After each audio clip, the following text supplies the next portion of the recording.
Muy buenos días. Mi nombre es Marcelo Olivares Tapia, soy el superintendente de Salud e Higiene Industrial del grupo EPSA y hoy día vamos a realizar una capacitación respecto al trabajo en condiciones de hipoxia hipoárica, o sea, en condición de altura geográfica.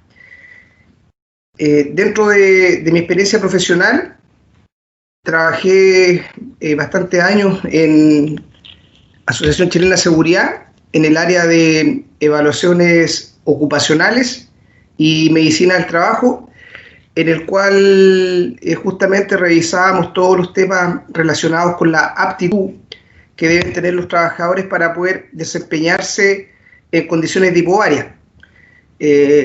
La finalidad de estos departamentos en las mutuales justamente es cautelar la salud de las personas que tienen que trabajar en condiciones no habituales, condiciones en las cuales el organismo humano no presenta los medios de aclimatación suficientes como para poder sortearlas con éxito y por lo tanto determinar cuáles eran los requisitos o mejor dicho las tareas que los trabajadores debían superar para poder tener el pase en el fondo para trabajar en condiciones de altura sin que esto significara un riesgo para su salud. Dicho esto, el curso que vamos a realizar es un curso que está establecido dentro de la normativa nacional para el trabajo en condiciones de altura. Es un curso que se realiza en 3 horas y que formalmente consta de una evaluación. El objetivo que persigue este curso es que las personas que participen comprendan los riesgos que implica el trabajo en altura geográfica y al conocer los riesgos que implica esta condición puedan adoptar todas las medidas de prevención que puedan cautelar su condición de salud y en el fondo eviten que sufran alguna complicación de salud. Y por otro lado es también conocer los aspectos técnicos y normativos que regulan la exposición a la hipobaria intermitente crónica. En el fondo conocer un poco la guía del MinSal y conocer los diferentes decretos y normas técnicas relacionados al trabajo en altura.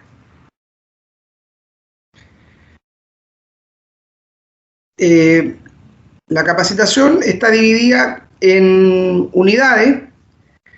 En general se van transponiendo la una con la otra, no hay un límite claro porque en el fondo es un continuo, pero lo que vamos a analizar hoy día, vamos a comenzar con conceptos de altitud. Aquí nos vamos a transportar un poco a la época de colegio y vamos a recordar conceptos de qué es lo que es la presión atmosférica, cómo está compuesto el aire, cuál es la relación entre altitud y la presión atmosférica, qué es lo que es la hipoxia, qué es lo que es la hipotermia, otras condiciones que puedan influir en condiciones de exposición a altura geográfica. Luego vamos a hablar de los efectos de la exposición, en el fondo, cómo responde el cuerpo humano para poder adaptarse a todas las condiciones adversas que se encuentran en el trabajo sobre los 3.000 metros sobre el nivel del mar. Posteriormente vamos a ver los efectos agudos y crónicos que se producen trabajando en condiciones de hipobaria. Vamos a ver conceptos de fatiga y somnolencia que también se relacionan con el trabajo en altura. Vamos a ver posteriormente en el desarrollo de la clase que el hecho de haber condiciones de hipoxia tienden a la fatigabilidad de las personas y además la hipobaria causa trastornos del sueño que hace aún mucho más complejo el tema del descanso nocturno y por lo tanto condiciona la fatiga y la somnolencia en los trabajadores. Después vamos a ver conceptos de vigilancia epidemiológica, en el fondo cómo se tiene que hacer seguimiento a los trabajadores que están desempeñándose en altura geográfica para poder pesquisar de manera oportuna cualquier alteración de salud que indique que esa condición de exposición está ya siendo un peligro para su salud y por lo tanto establecer medidas de control para que el trabajador no avance en estas posibles patologías. Medidas de prevención, principalmente medidas de prevención administrativas y las relacionadas con los estilos de vida saludables, que son una de las principales medidas de control para el trabajo en altura geográfica.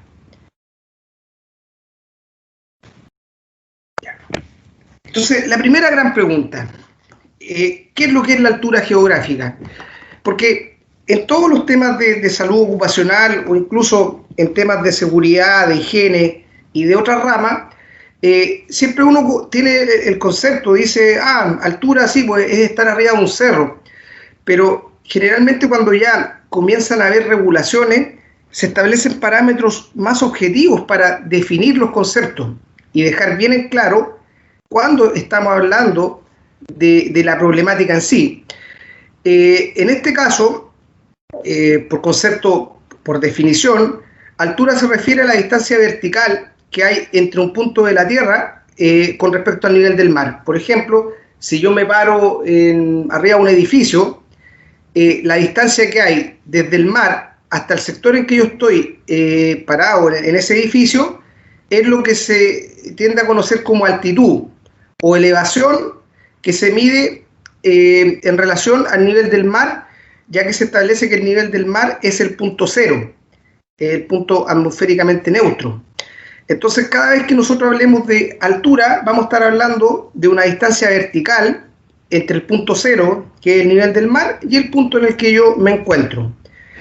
Pero cuando hablamos del concepto de altura geográfica en términos laborales, y hacemos referencia a que eso incluye una condición de trabajo en hipobaria, estamos hablando de una condición laboral en que las personas se desempeñan sobre los 3.000 metros sobre el nivel del mar.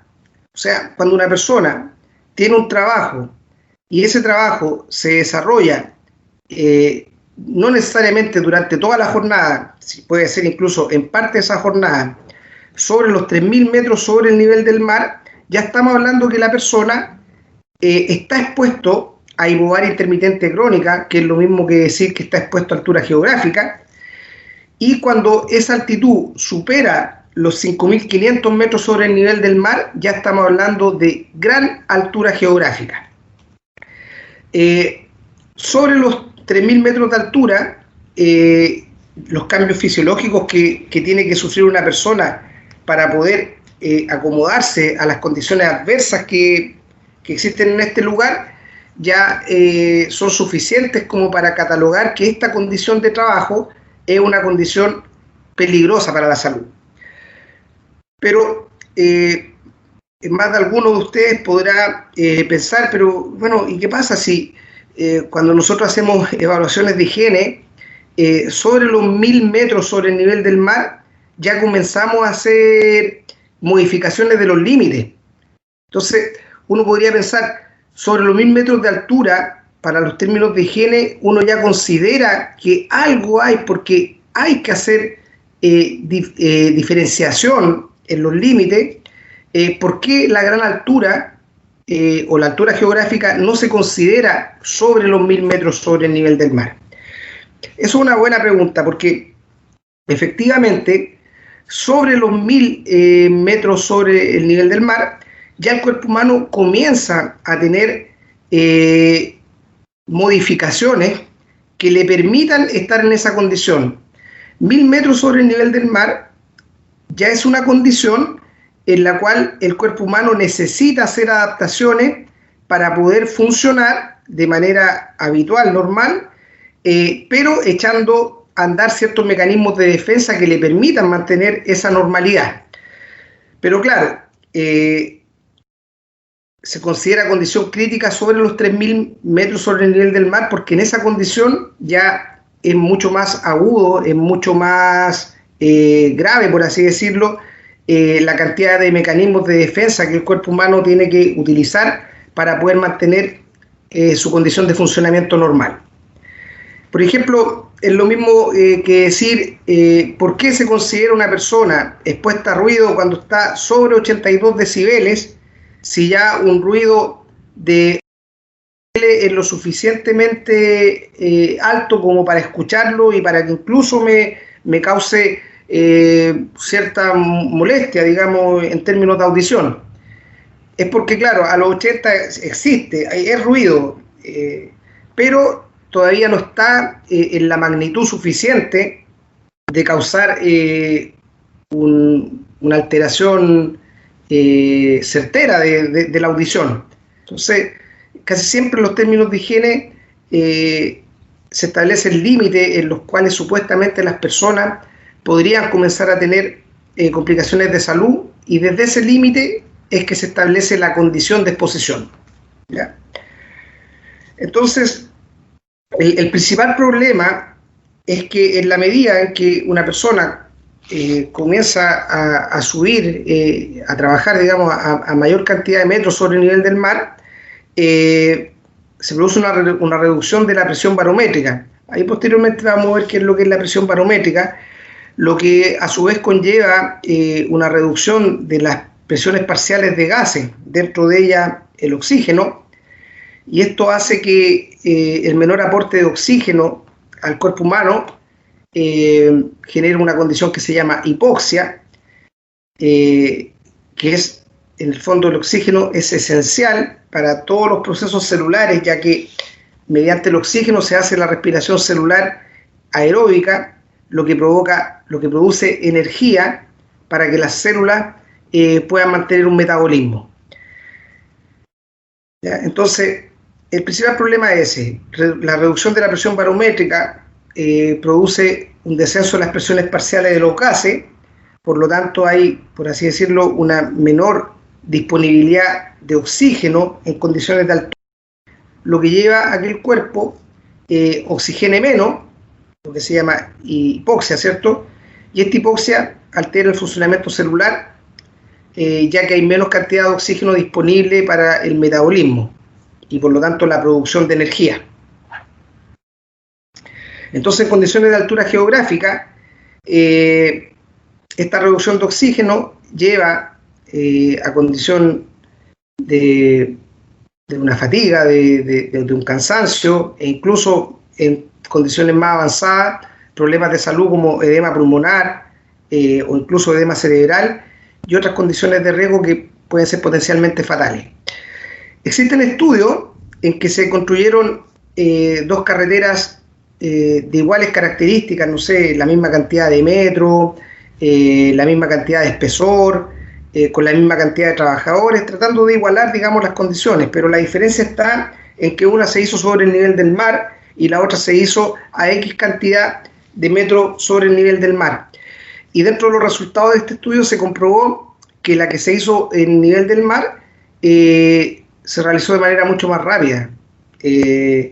La que se realizó en altura geográfica tuvo un retraso importante. La primera se realizó en el 70% del tiempo que se hizo la segunda. Y aquí se llegó a la conclusión que efectivamente el trabajo en altura provoca un rendimiento profesional lento, por así decirlo, debido principalmente a que estas condiciones de trabajo no son las condiciones de trabajo ideal para que una persona pueda desarrollar en capacidad todo su potencial físico. Entonces, ¿qué es la presión barométrica?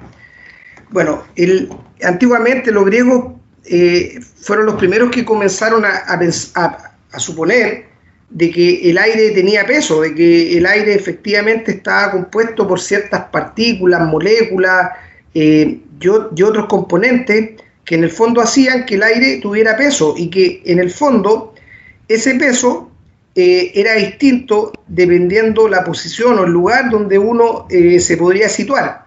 Y así como se empieza a acuñar el concepto de la presión barométrica, en el fondo la presión que ejerce el aire sobre un punto determinado de superficie. Entonces, por ejemplo, acá se ve la flecha que estoy apuntando, ¿cierto? Sí, por ejemplo, está bien. Sí. Acá tenemos el nivel del mar Y si nosotros nos fijamos, la columna de aire que hay a este nivel es mucho más grande que la columna de aire que puede haber en un lugar que esté ubicado a mayor altura geográfica. Acá sería en un sector de cerro, ¿cierto? Y por lo tanto, al ser más alta esta columna, evidentemente que va a tener más masa, va a tener mayor cantidad de partículas y por lo tanto su peso va a ser superior al de este. Y ese peso en unidad de superficie es lo que se conoce como presión. Por lo tanto, en lugares donde la columna de aire es mucho más alta, existe una mayor presión. Y esto es lo que se le llamó la presión barométrica. En el fondo, la presión de la columna de aire que está sobre un punto determinado de superficie. Y esta presión, como pueden ir viendo, va a ir reduciéndose en la medida que la persona va ascendiendo, porque la columna de aire cada vez va a ser de menor tamaño. En un comienzo se suponía que esta relación del descenso de la presión barométrica era lineal. En el fondo, en la medida que yo subo 1 metro, bajo 1 de presión, subo 2, bajo 2, subo 4, bajo 4. Pero con el correr del tiempo se llegó a determinar que esta reducción de la presión barométrica es exponencial. ¿Qué quiere decir esto?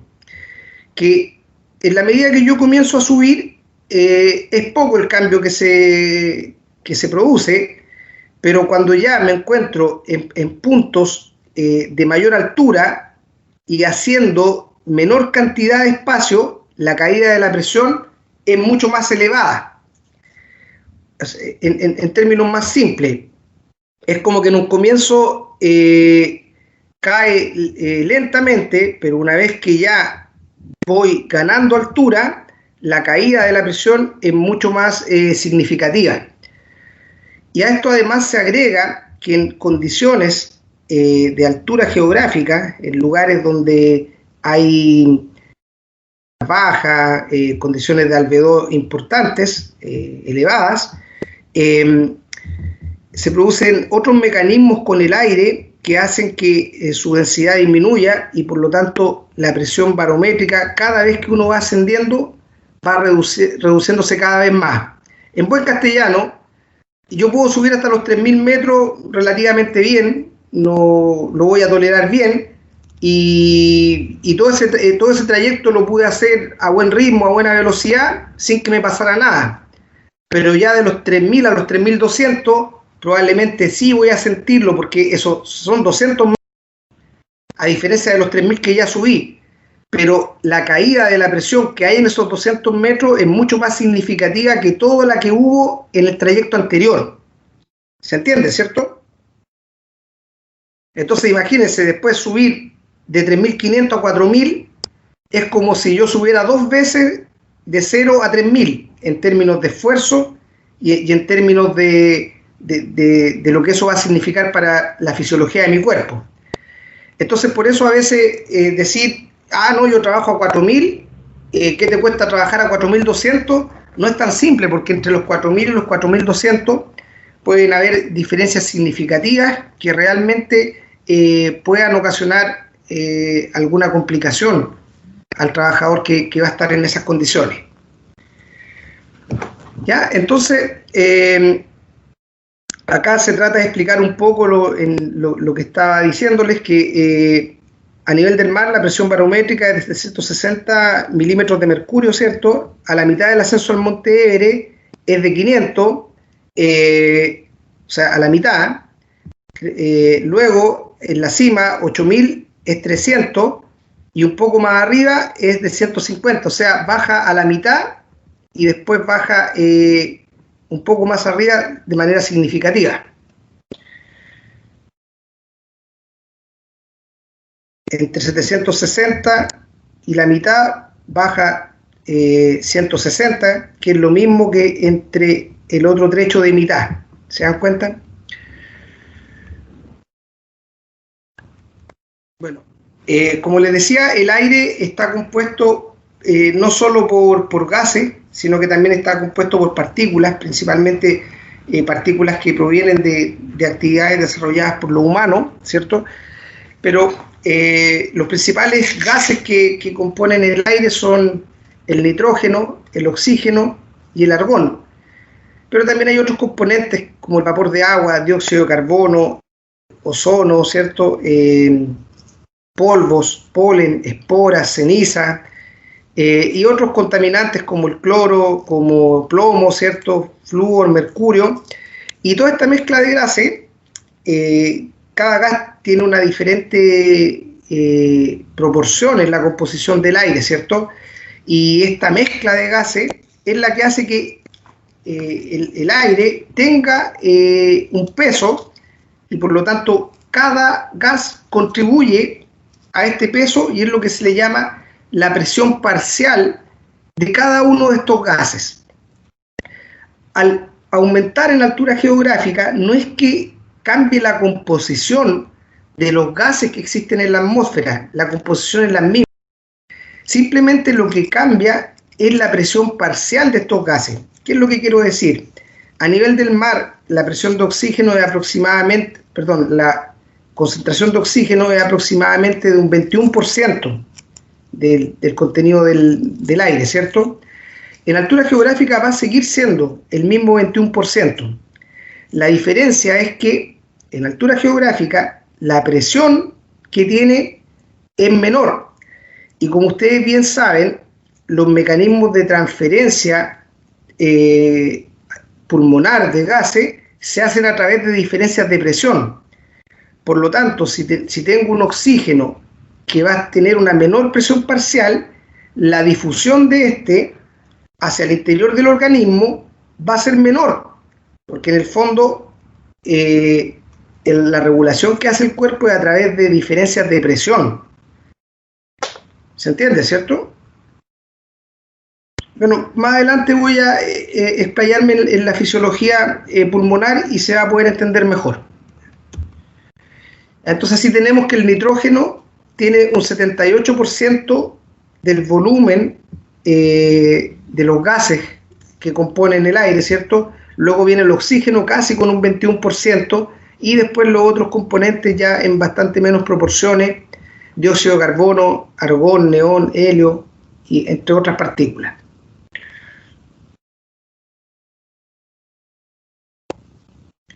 Y acá tenemos la relación entre el volumen y la presión parcial que tiene cada uno de los gases. Si se fijan, el oxígeno tiene una presión parcial de 159 milímetros de mercurio, pero esta presión parcial va reduciéndose en la medida que una persona asciende en altura y por lo tanto ese descenso en esta presión parcial es la que un poco dificulta la difusión de oxígeno hacia el interior del organismo. El dióxido de carbono, otro gas importante en términos de la respiración, tiene un volumen bastante menor en la atmósfera y tiene una presión parcial bastante más baja que el oxígeno. Y digamos, el dióxido de carbono es el producto de desecho que uno produce por el metabolismo, ¿cierto? Y que se elimina en la respiración. Ya vimos un poco los conceptos de la presión barométrica, su relación con la altura geográfica, la composición del aire, que en el fondo son los conceptos que explican un poco todo lo que hace referencia al trabajo en gran altura, digamos, al riesgo del trabajo en gran altura.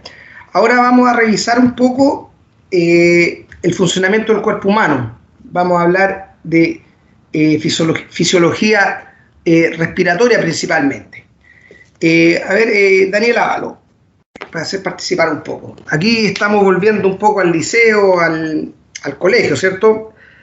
¿Cuál es la principal función que tiene el sistema pulmonar?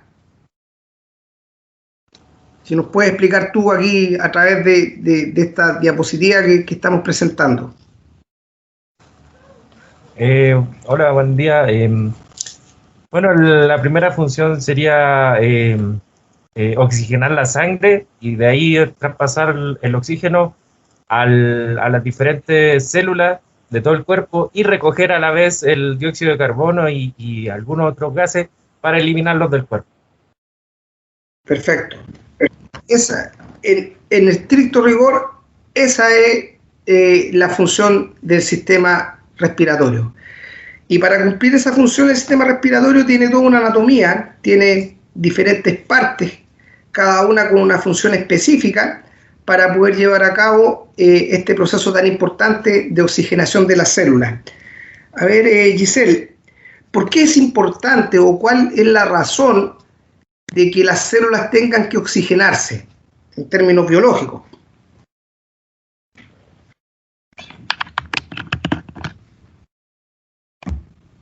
Buenos días. Buenos días. La importancia sería para la oxidación de los alimentos ingeridos. Perfecto. Viene ahí otro proceso que es en el fondo la digestión, ¿cierto? Que uno come algún alimento y hay todo un proceso enzimático que reduce los alimentos hasta su más básica composición, ¿cierto? Y también por la sangre llegan a las células y dentro de las células se produce ese proceso que se llama respiración celular. A través del oxígeno se produce justamente un sistema que genera energía para la célula a través del rompimiento de estas moléculas de carbohidratos específicamente.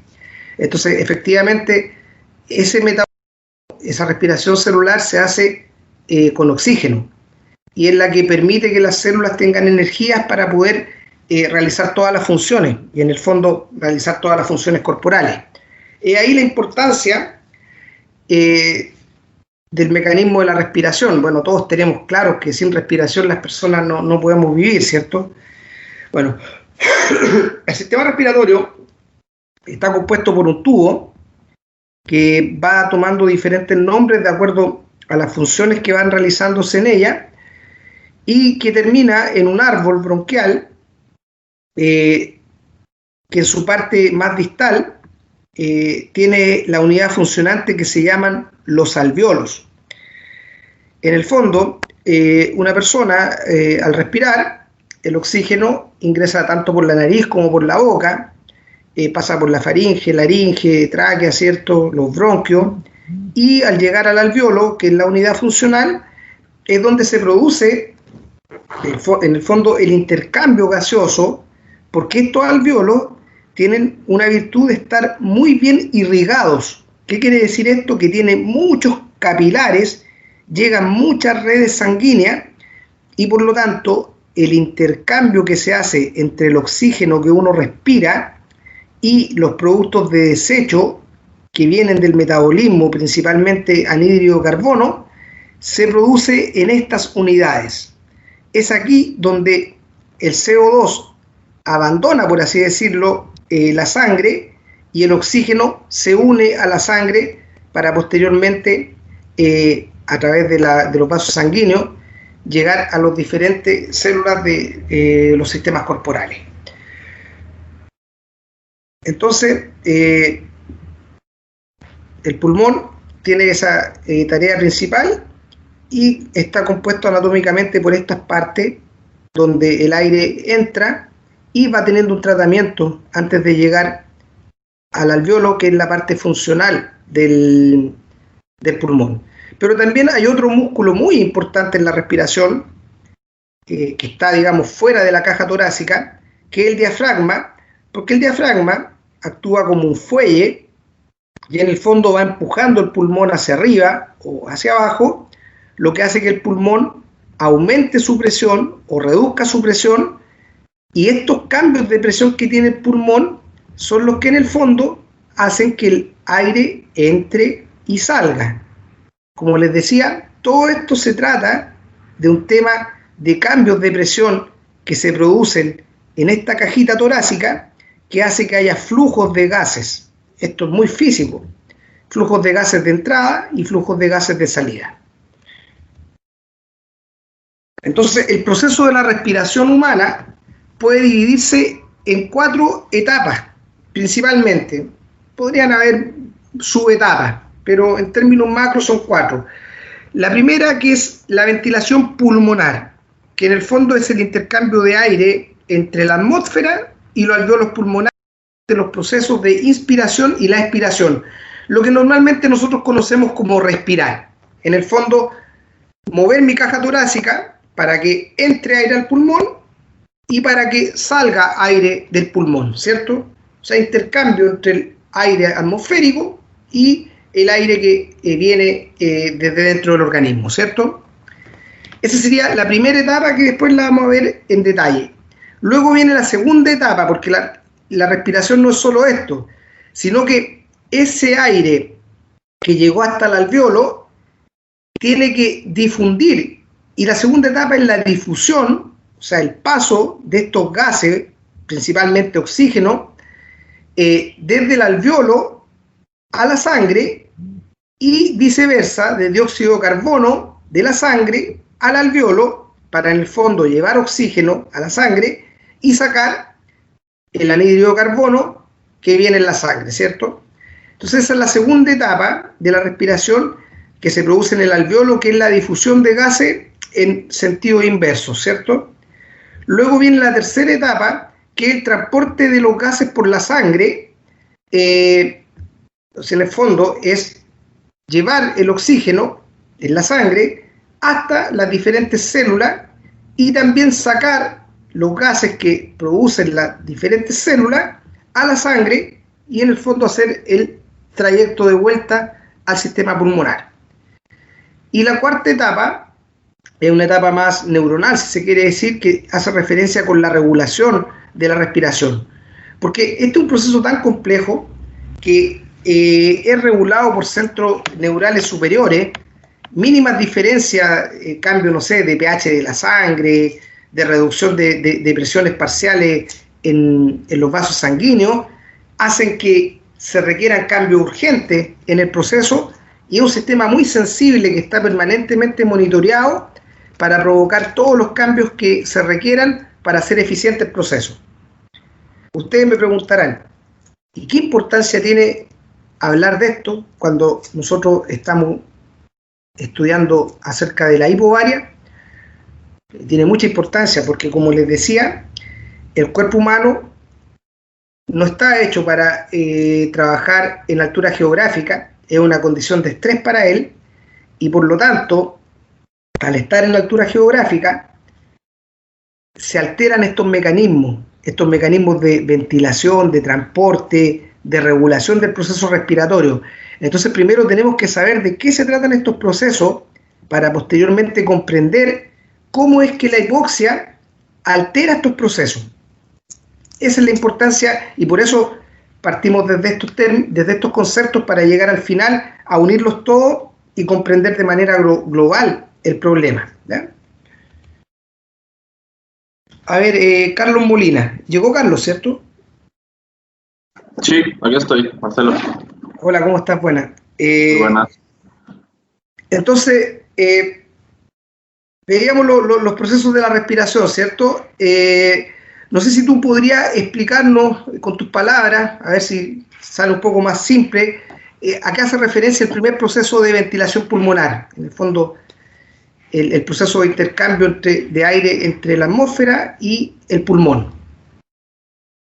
Bueno, pues al fin y al cabo yo creo que es el mecanismo, por así decirlo, físico, que hace que el diafragma pues empuje los pulmones o en su defecto los contraiga, pues, para generar ese vacío, para inspirar, o sea, para respirar o sacar el aire en este caso. Exacto, perfecto, se lo explicaste mejor que yo. En el fondo eso, el diafragma y también los músculos intercostales también tienen función en eso.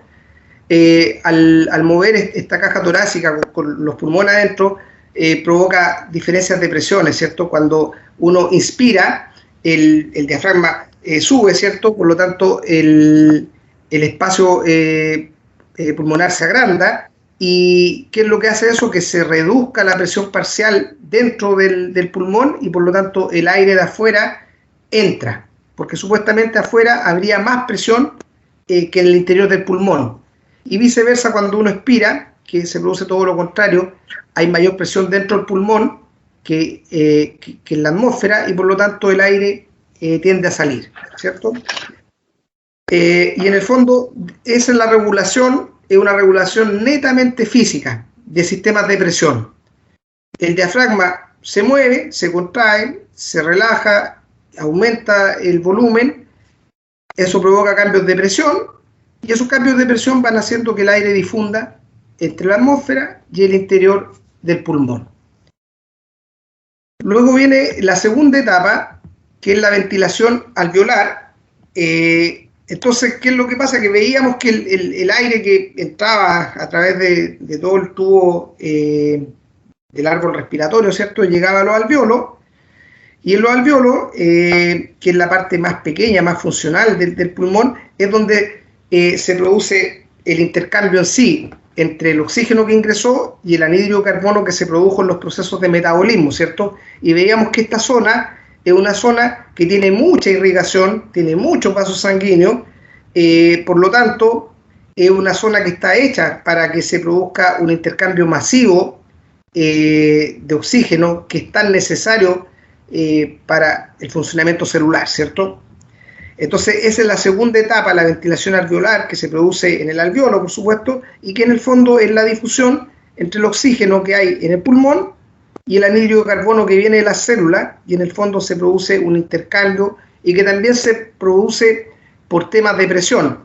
En el fondo, la presión parcial de oxígeno de las venas, que vienen de los procesos celulares del cuerpo, trae muy poco oxígeno.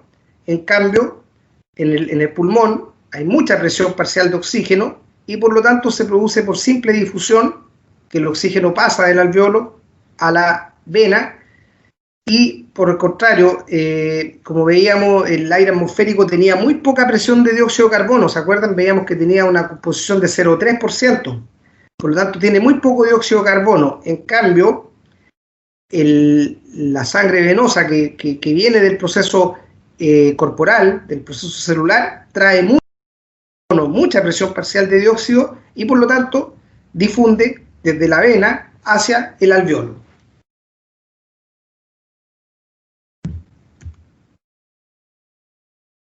Entonces acá se explica lo que ya vimos delante, que el bronquiolo, que es la parte más pequeña del tubo respiratorio, forma los alveolos. Los alveolos están íntimamente ligados a vasos sanguíneos, muchos vasos sanguíneos, capilares, y estos luego se van uniendo y van formando la vena de salida, perdón, la arteria de salida, y la vena que viene de entrada es la que se va bifurcando, produciendo toda esta red capilar. Y aquí vemos un poco lo que yo le decía. Esta es la zona pulmonar, en rosado es el oxígeno, y en la zona pulmonar vemos que hay mucha concentración de oxígeno, mucha concentración, por lo tanto, mucha presión parcial de oxígeno, y en cambio, la sangre que viene trae poco, entonces, trae poco oxígeno, por lo tanto, el oxígeno difunde desde el alveolo hacia la sangre. Y esta misma sangre que viene trae mucho monóxido de carbono, perdón, dióxido de carbono, y el aire que uno inspiró tiene poco, menos un 0,3%, ¿cierto? Por lo tanto, el anhídrido de carbono difunde desde la vena hacia el pulmón. Y ese es el proceso de ventilación alveolar. Después viene otra etapa súper importante, que después digamos que ya el oxígeno pasó a la sangre y está en la sangre. Ese oxígeno tiene que llegar hasta las células, y ese se llama el proceso de transporte de oxígeno y se lleva a cabo a través de la sangre, ¿cierto? Y en la sangre existe una molécula que se llama la hemoglobina, que la hemos escuchado hablar porque cuando nosotros nos vamos a hacer exámenes de altura geográfica, ¿cierto?, por la exposición a hipobaria, una de las cosas que más le interesa al clínico es conocer tu concentración de hemoglobina en sangre, ¿cierto? es como que siempre es como el factor indicador de cómo está la aclimatación de tu cuerpo a la condición de hipobaria. Y es porque la hemoglobina cumple una función importantísima en el transporte del oxígeno a través de la sangre, ya que el oxígeno se une a ella para ser transportado. Entonces, en la medida que uno tiene poca hemoglobina en su sangre, tiene poca capacidad de transporte de oxígeno. Entonces, con niveles bajos de hemoglobina, es una persona que tiene un sistema ventilatorio menos eficiente que una persona que tenga mayores niveles de hemoglobina. Sin embargo, el cuerpo humano siempre sufre por excesos y por carencias, ¿cierto? Entonces, tener hemoglobina en exceso tampoco es bueno, porque al tener mucha hemoglobina en la sangre se hace, por así decirlo, más espesa, y eso hace que se dificulte su transporte a través de las venas, y en el fondo provoque cambios de presión arterial y otras complicaciones circulatorias. Por eso también uno no puede tener tan alto el nivel de hemoglobina, ¿ya? Pero es una materia que vamos a ver después, que es parte del problema de la exposición a la hipobaria. Entonces, principalmente el oxígeno se transporta en la hemoglobina, pero también una parte pequeña de él va disuelto en el plasma sanguíneo. Entonces, al llegar a la célula o a los capilares de la célula, la hemoglobina libera este oxígeno para dejarlo disponible para que las células puedan realizar su proceso. Y esto tiene que ver también con sistemas de presión, pero también tiene que ver con otras características de la hemoglobina, que la hemoglobina tiene una curva de saturación.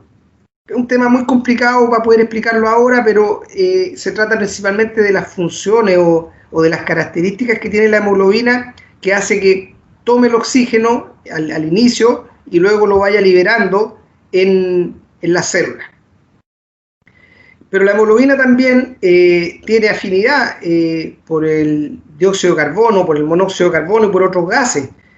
Incluso tiene mayor afinidad por otros gases. Entonces, en condiciones en que hay mayor cantidad de dióxido de carbono, la hemoglobina también se puede unir a él y hacer el transporte de estos compuestos por la sangre, ¿ya? Y como les decía, el cuerpo humano es muy complejo, lleno de sensores, de centros de control, que están permanentemente chequeando cualquier cambio en la composición de los líquidos, en los niveles de presión de compuestos, en todas las condiciones de funcionamiento. Entonces, al menor cambio que se produzca en esto, envía señales al sistema nervioso central para que éste ejecute cambios que conlleven a la condición de normalidad. Por ejemplo, en el caso de la respiración. En el caso de la respiración, existen receptores, quimiorreceptores que están a nivel de la aorta, que detectan la cantidad de presión parcial de oxígeno que lleva la sangre. Por lo tanto, si la presión parcial de oxígeno que lleva la sangre es baja, inmediatamente envía señal al sistema nervioso y le dice: oye, respira más rápido porque está entrando poco oxígeno. Y entonces aumenta la frecuencia respiratoria.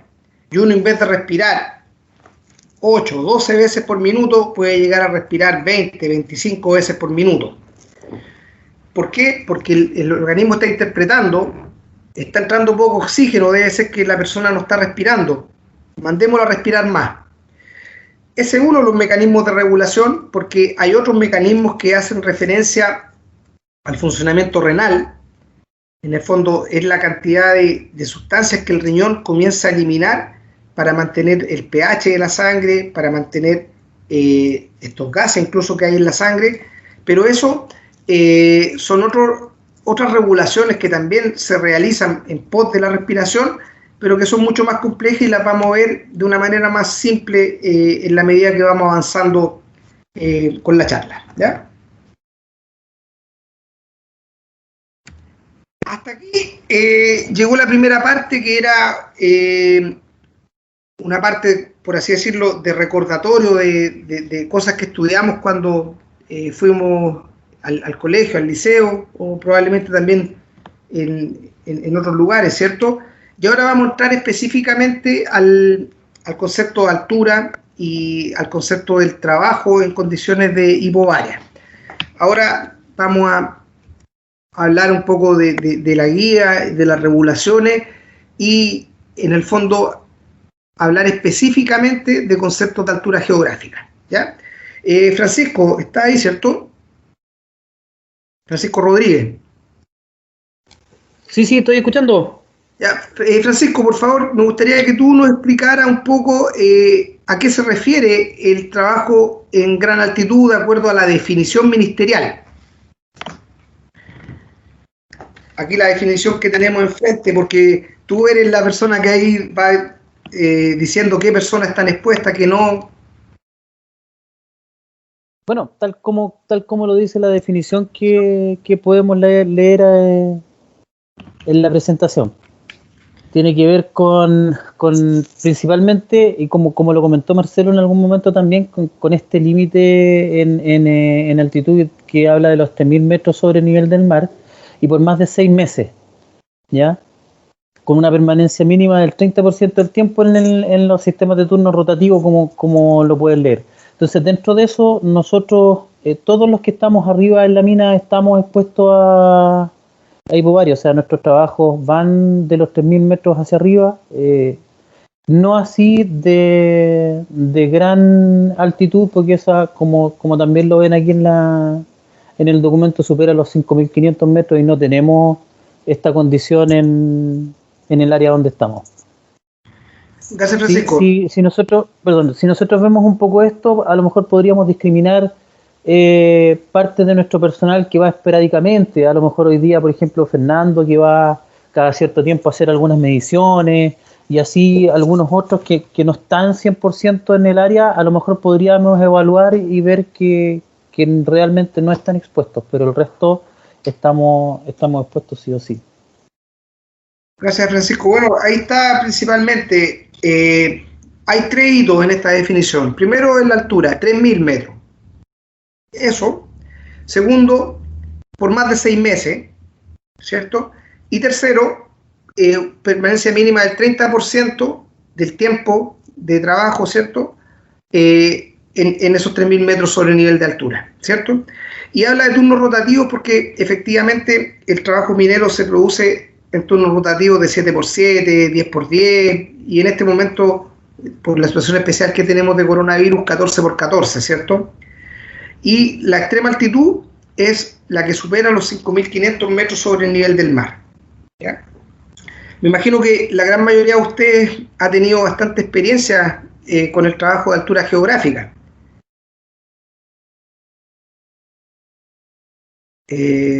No sé, Duber, ¿tú es primera vez que estás trabajando en un lugar con altura geográfica o ya es un tema que te ha sucedido en otras oportunidades?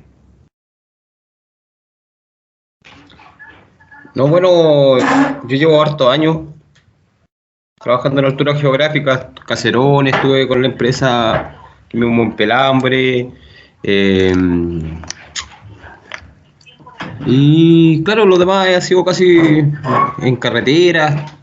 ¿Y cuánto ha sido la mayor cantidad de altura geográfica que has podido trabajar? 4.800 en Caserones. 4.800. ¿Se siente la diferencia entre 4.800 y 3.000? Sí, un poco. Yo que soy, bueno, que todos me conocen, soy un poco fumón. En realidad no, claro, un poco más de cansancio. ¿Quién ha trabajado en Quebrada Blanca de los que está acá? ¿Alguien? Dicen que ahí la cosa es compleja. Parece que nadie. Bueno, vamos a seguir. Bueno, la altura geográfica, lamentablemente, no solo de la hipobaria, sino que en la altura geográfica se dan otra serie de condiciones climáticas y de exposición que hacen mucho más complejo el tema de la hipoxia que se pueda producir. Primero, el tema de las grandes variaciones diarias de temperatura. Como veíamos en un comienzo, la temperatura también influye mucho en la presión barométrica, de la presión atmosférica en el fondo.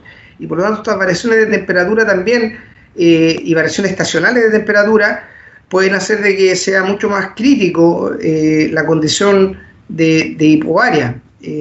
Puede a veces estar una persona sometida a los mismos 3.000 metros sobre el nivel de altura, pero de acuerdo a las condiciones climáticas que puedan existir, es mucho más crítico el descenso que puede haber en la presión barométrica en esos lugares. En segundo lugar, existe mayor cantidad de radiación ultravioleta, porque claro, uno está más arriba, por lo tanto hay menos absorción atmosférica de la radiación, y por lo tanto hay mayores niveles de radiación que además se ven incrementados por la mayor reflectancia o el albedo que existe en la altura geográfica y menores niveles de polución. Ahora ustedes dirán, ¿y qué tiene que ver la radiación UV con la hipobaria? En estricto rigor no, pero ¿qué es lo que pasa? Que la radiación UV le exige a tu cuerpo unos mejores niveles de hidratación, por así decirlo, para bajar la temperatura, el aumento de temperatura que provoca esta exposición a radiación.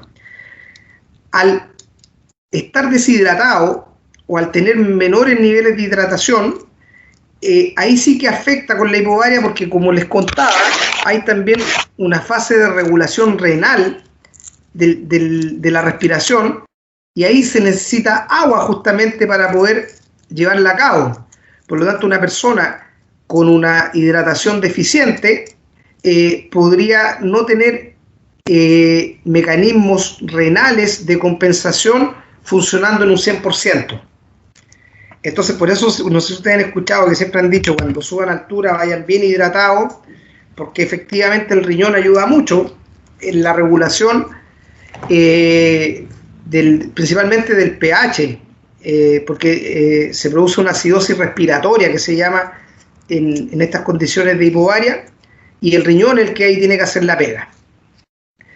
La menor densidad del aire, la baja humedad relativa del aire, que en el fondo hacen que el aire sea, ¿cómo decirlo?, más irritante, por así decirlo, se podría decir, que al respirar tú sientes que el aire como que raspa, porque en el fondo es un aire que va más seco, y eso también hace que el organismo deba gastar más agua de sí para poder humidificar el aire, porque el aire tiene que entrar húmedo al sistema respiratorio. Entonces se gasta agua también en esto y se tiende más a la deshidratación.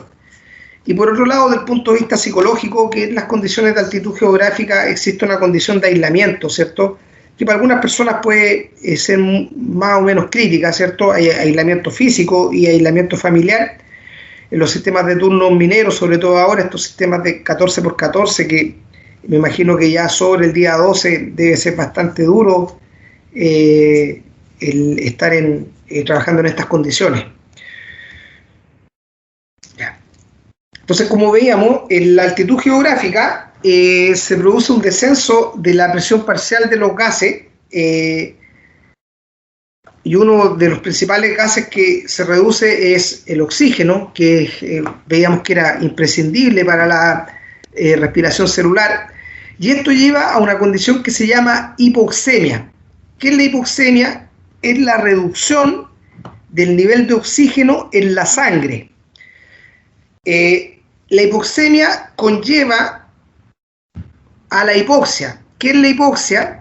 Es la reducción del oxígeno en las células.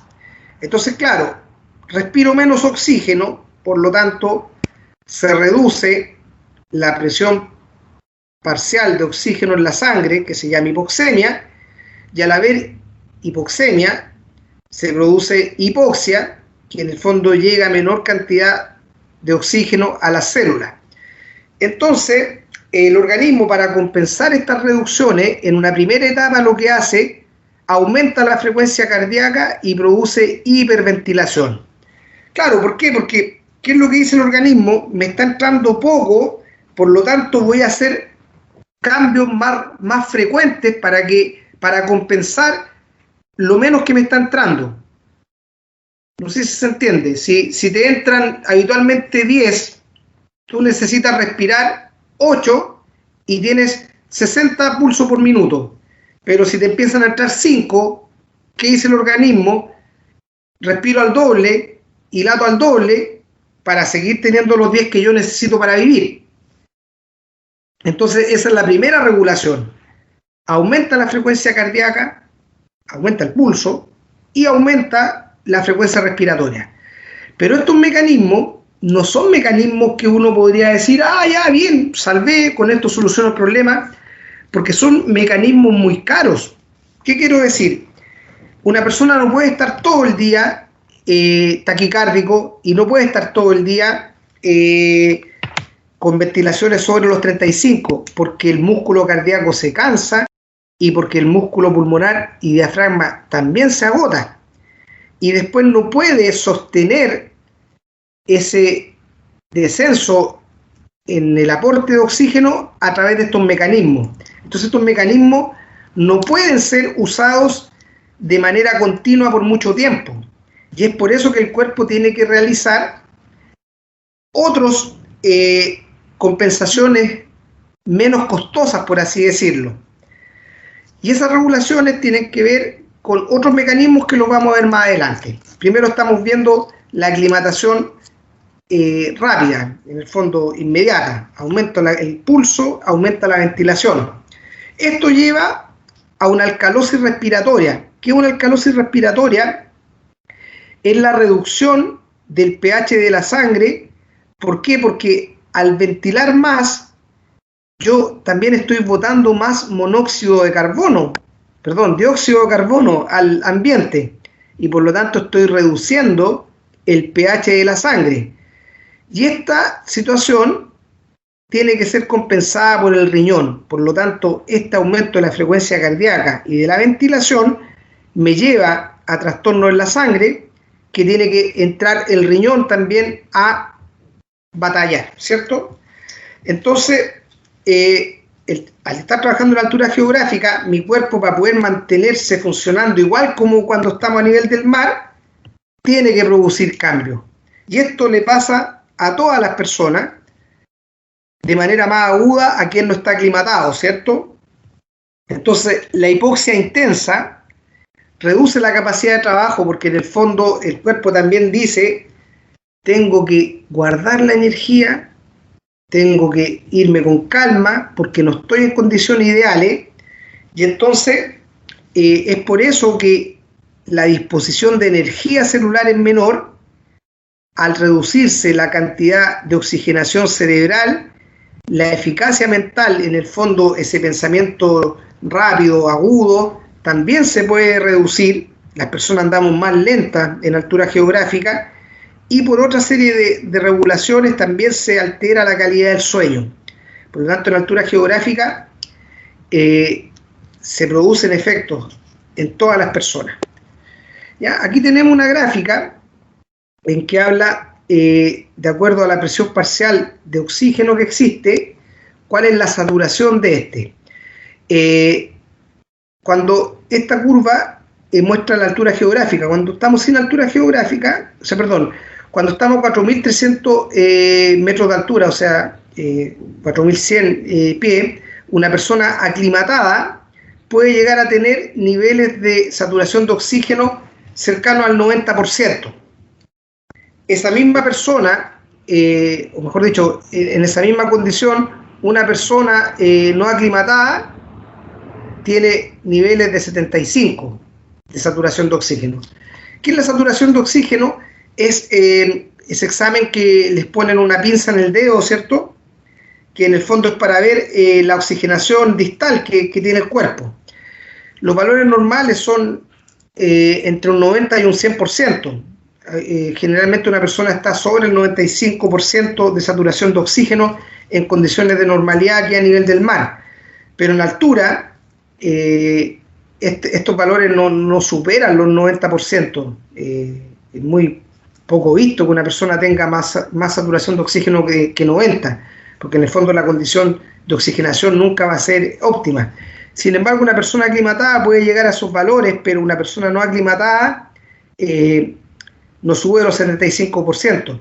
Y en esta condición ya la persona tiene mucho malestar. O sea, tener una saturación de oxígeno inferior al 80% es bastante complejo. Yo, como les dije, soy enfermero universitario, trabajé mucho tiempo en la unidad de emergencia, y cuando llegaba una persona con una saturación de oxígeno de un 80%, era una persona que requería aporte de oxígeno y que tenía un apremio ventilatorio, y uno la veía con aflicción al momento de desarrollar su proceso de respiración. Entonces, como decía, la producción de energía a nivel celular requiere de oxígeno. El proceso de generación de energía se realiza en un ambiente con oxígeno, y ese es el ideal que provoca ATP, principalmente, que el ATP es la energía para las células, ¿cierto? Entonces, cuando se reduce el aporte de oxígeno a las células, o sea, hipoxia, la función de los tejidos puede deteriorarse. Dependiendo qué tejido es el que tenga hipoxia, es el daño que uno va a notar. Por ejemplo, si la falta de oxigenación se da en el cerebro, la persona va a estar con un proceso de pensamiento más lento, va a estar con reacciones más lentas, en general su sistema de atención va a ser menor. ¿Por qué? Porque efectivamente el oxígeno va a estar en condiciones no óptimas de funcionamiento. Y así el riñón también puede tener daños por hipoxia, el sistema digestivo, los huesos, los músculos, todos los sistemas corporales. Entonces, para eso es que el cuerpo humano necesita adaptarse, aclimatarse a esta condición de déficit de oxígeno, y como les decía, en primera instancia se hace a través de el aumento de la frecuencia cardíaca y el aumento de la frecuencia respiratoria para compensar el déficit de aporte, ¿cierto? En personas que trabajan constantemente en altura, la aclimatación va a un nivel superior y se producen otras condiciones, como por ejemplo el aumento de la hemoglobina. ¿Se acuerdan que hablábamos de que la hemoglobina era ese metabolito que en el fondo, perdón, esa molécula que transportaba el oxígeno en la sangre? Entonces, claro, si está entrando menos oxígeno, yo necesito más hemoglobina para ser más eficiente en el transporte de esa menor cantidad de oxígeno que entra. Ese es un mecanismo compensatorio de más largo plazo, pero no un mecanismo que se dé de inmediato, o sea, que yo diga, voy a producir hemoglobina en 2 días. No, pues, la hemoglobina demora mucho más en producirse. Entonces, probablemente, la primera vez que una persona sube altura lo va a pasar muy mal, pero a la segunda probablemente ya venga con mayores niveles de hemoglobina en su sangre y por lo tanto ya sea un poco más eficiente en el uso del oxígeno. Hay otros mecanismos que hacen referencia a la producción de oxígeno a nivel celular, perdón, la producción de energía a nivel celular de manera más eficiente en menos condiciones de oxígeno, que también se da en personas aclimatadas, e incluso cambios metabólicos que también hacen que sea mucho más eficiente el proceso de permanencia en condiciones de hipoxia, ¿ya? Entonces, ¿qué es lo que pasa? Que la hipoxia, en el fondo, provoca síntomas de manera aguda, principalmente en los primeros días, pero va reduciéndose en los siguientes días por una serie de regulaciones que tiene el cuerpo humano, principalmente regulaciones renales de primer tiempo. Entonces, en un comienzo, la persona tiene más sintomatología, ¿cierto? Más taquicardia, más taquipnea, más somnolencia, más lentitud, más dolor de cabeza, pero a contar del día 4 principalmente ya esta sintomatología comienza a reducirse porque los mecanismos de aclimatación del cuerpo han ayudado a que la persona pueda usar de mejor manera el oxígeno entrando en déficit. Una persona que vive a nivel del mar estos son estudios que se han hecho, necesita más o menos entre 3 a 5 días para tener una aclimatación a los 3.000 metros sobre el nivel del mar, ¿cierto? Esta aclimatación rápida, por así decirlo. Pero en condiciones de altura de 6.000 a 8.000 metros, si es que logra la aclimatación, porque no todos lo logran, se llevaría a cabo en 6 semanas o más. O sea, ¿qué es lo que quiere decir esto? Que al cuerpo le es más fácil aclimatarse a menores niveles de altura que a mayores niveles, y que incluso a niveles tan elevados como 6.000 puede que incluso no lo logre. Esto tiene que ver con el aumento exponencial la reducción exponencial de la disponibilidad de oxígeno que se va dando en la medida que uno va ascendiendo en metros sobre el nivel del mar.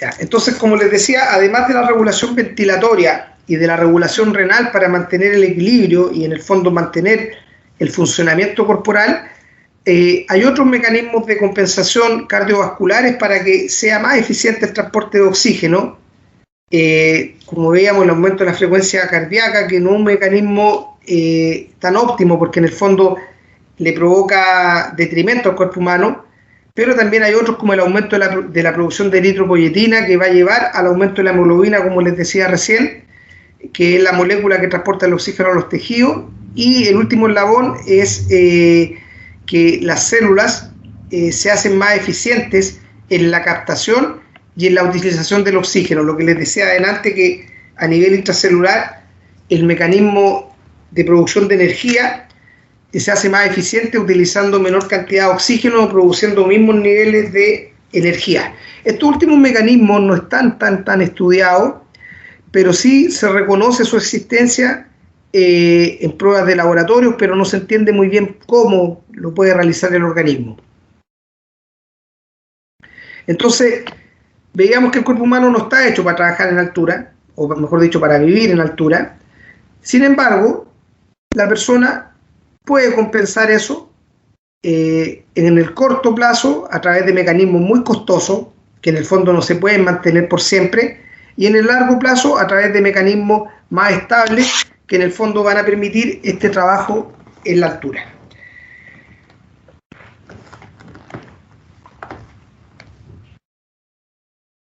Si la exposición a la hipoxia se prolonga más de X cantidad de horas, días, como les decía, la taquipnea y la taquicardia no se pueden sostener, porque gastan mucha energía y porque cansan al corazón y al pulmón, dos órganos esenciales. Entonces ahí se ejecutan otros mecanismos de compensación, como les decía, la eritropoiesis, que aumenta la cantidad de hemoglobina, mecanismos endocrinos que en el fondo hacen que el metabolismo sea más eficiente, aumenta la vascularización de los tejidos.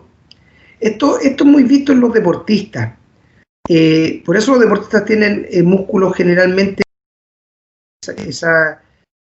esos músculos se han estudiado y tienen principalmente muchas redes sanguíneas. ¿Por qué? Porque el deportista se expone también a condiciones de hipoxia, porque en el fondo necesita mayores cantidades de oxígeno para producir energía que está gastando en hacer deporte, ¿cierto? Entonces, una de las formas que el deportista compensa eso es a través de este mecanismo que es la vascularización de los tejidos. Si uno pudiera abrir un músculo de un deportista, se va a dar cuenta que tiene múltiples irrigaciones sanguíneas que en el fondo llevan mayor cantidad de sangre a los tejidos para justamente hacer mucho más eficiente este mecanismo de la producción de energía. Como contrapartida, la persona que está en la altura geográfica no es que esté haciendo más ejercicios, pero sí también tiene una condición de hipoxia que por un mecanismo similar hace que los tejidos tengan mayor redes de vascularización. Y hay otros cambios a nivel molecular, aumentan las mitocondrias, bueno, no lo he dicho nunca, pero en las mitocondrias, que es un organelo que está dentro de las células, es donde se produce este proceso de generación de energía.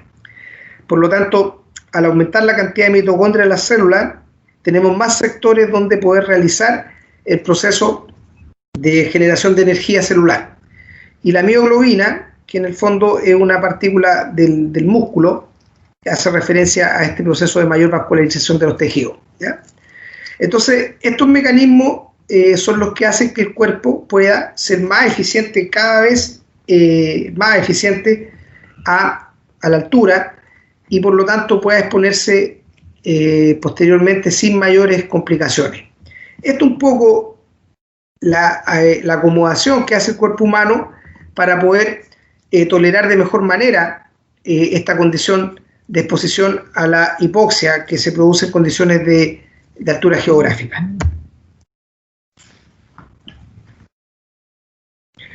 ¿Alguna duda hasta acá?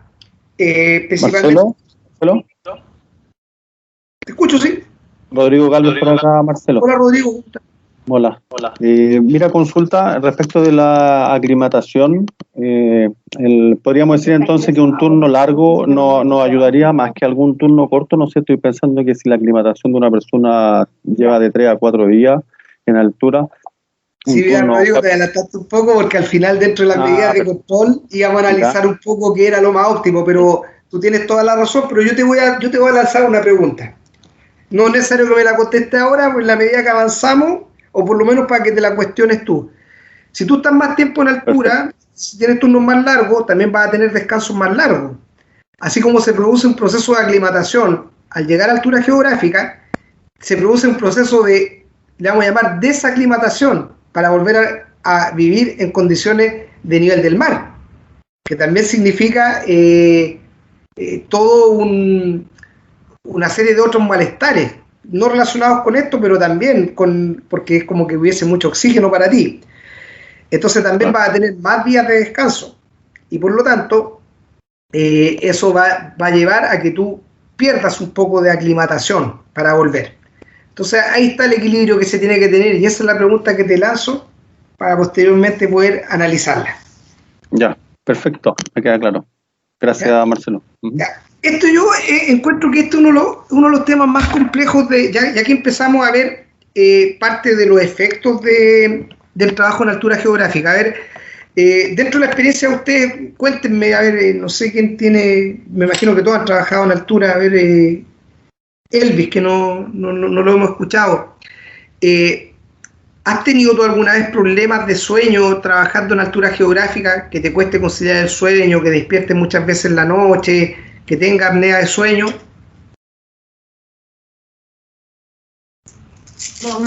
Bueno, buen día, no sé si me escucha bien. Sí. Sí.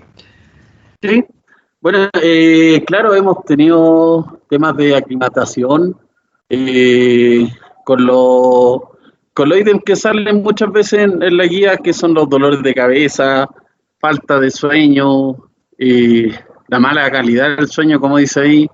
Especialmente cuando tenemos, ¿cómo se llama? Una aclimatación sobre los 3.000 metros de altura para dormir, que en el caso de algunos viejitos que tenemos acá en MLP, otros dormimos a 2.000, a menos de 2.000, ¿cierto? A menos de 3.000, y los primeros días sí tenemos mala aclimatación. Sin embargo, pues se va mejorando, pero claro, tenemos casos de que ha costado más de 3 días, más de 5 días, la calidad del sueño no mejora con el paso de los días. Gracias, Elvis. Bueno, esa es mucho la realidad de muchas personas, los problemas con el sueño en condiciones de hipoxia, de hipobaria, ¿cierto?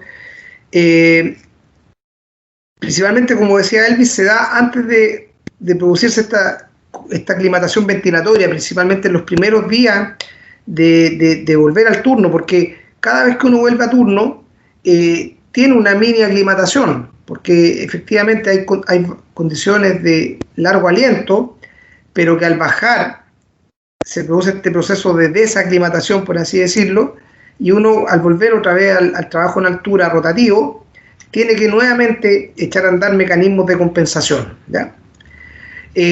La mala calidad del sueño es un factor súper importante al momento de definir el rendimiento profesional de una persona.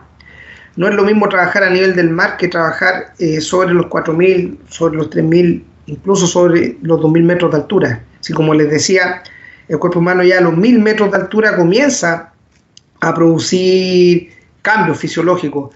Ya a los 1000 metros de altura tú empiezas a tener una respiración más agitada, te sube el pulso. Ya sobre los 1000 metros de altura el cuerpo resiente la falta de oxígeno que hay en la atmósfera. Entonces, incluso a veces uno puede decir, no, pues el campamento está a 2000 metros, pero ya 2000 metros no es una condición normal para el descanso de una persona. Entonces, la respiración, el descanso nocturno se ve alterado, y esto conlleva a mayor fatigabilidad y problemas de concentración que pueden llevar a tener un rendimiento profesional más bajo y también predisponen a sufrir accidentes del trabajo, ¿cierto? ¿Qué es lo que pasa habitualmente durante el sueño?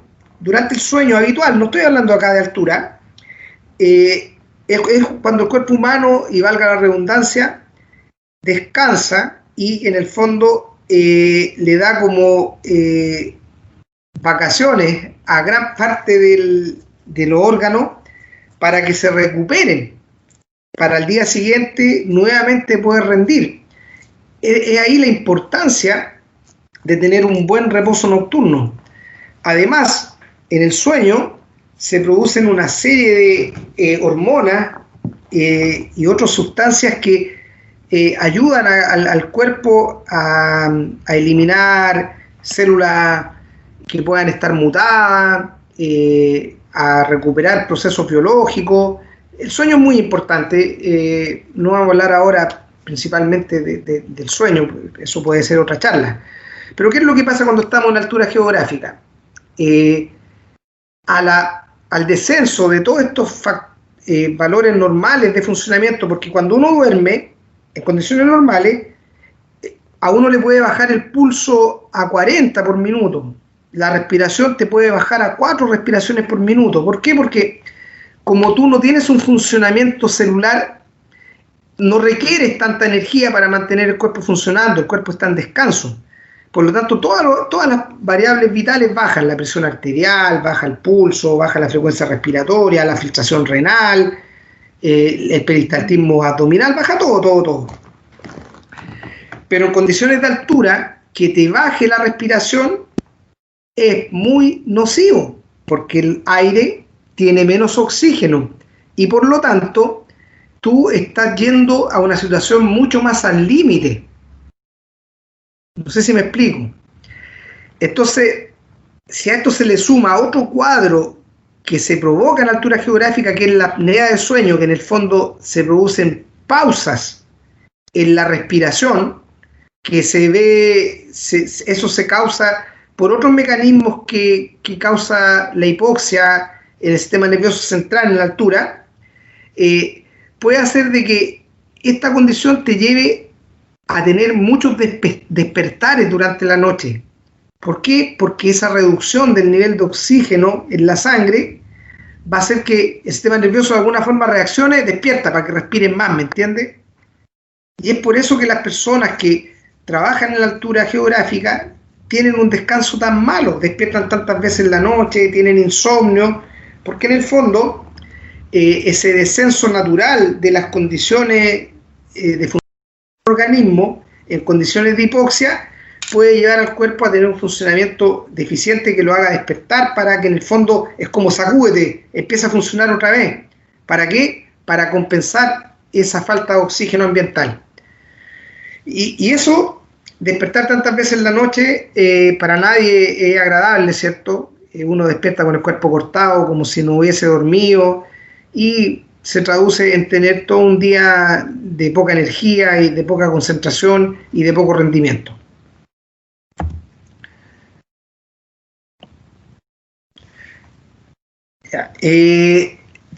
La hipoxia además provoca otros cambios a nivel corporal, disminuye la capacidad motora del sistema central, la capacidad sensitiva y cognitiva. En el fondo, lo que les decía yo, ese pensamiento tan rápido en condiciones de altura muchas veces no se da, la capacidad motora cuesta un poco más coordinar, y eso se ve, digamos, en y a uno le pasa, dice, oye, como que anda lento, como que uno siente que no tiene la misma chispa, por así decirlo, que cuando está en su casa o en condiciones de menores alturas. Todo eso que hablábamos antes eran condiciones esperables que dentro de ciertos límites se pueden considerar, entre paréntesis, entre comillas, perdón, normales. Condiciones esperables y atribuibles a la altura geográfica. Pero aquí vamos a establecer el límite con lo que ya no es normal.